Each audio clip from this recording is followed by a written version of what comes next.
Does anyone know what Musique Concrete is? You know, who'll know? Tell us, Mr. Audio. In the years before sound recording, music was composed for churches, operas, royal courts, concerts, ballets, and taverns, and the music was either written in whatever was the standard notation or tablature, or it was passed along orally to the musicians who would eventually perform it.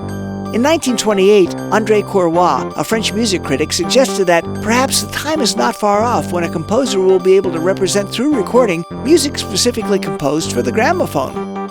20th century composer Igor Stravinsky also believed that composers would start creating music solely for recorded media.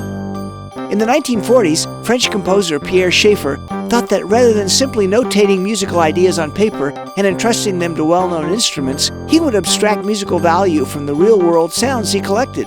He recorded works specifically for the phonograph and coined the term Musique Concrete. Schaeffer and other Musique Concrete composers used the equipment typically found in the radio stations of that era, including shellac records, turntables, a mixing desk, equalizers, Springer plate reverbs, and microphones for capturing sounds.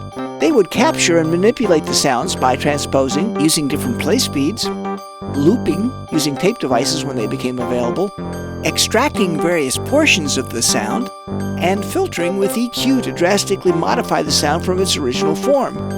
They developed specific devices to create and modify loops like the phonogene and the morphophone. While this music was experimental and often too esoteric to be widely appreciated, it laid the groundwork for some of the music recorded today that captures and manipulates samples. Music that's composed only to be recorded.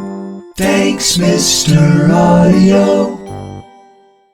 For more interesting facts about sound, visit Mr. Audio at soundimages.com.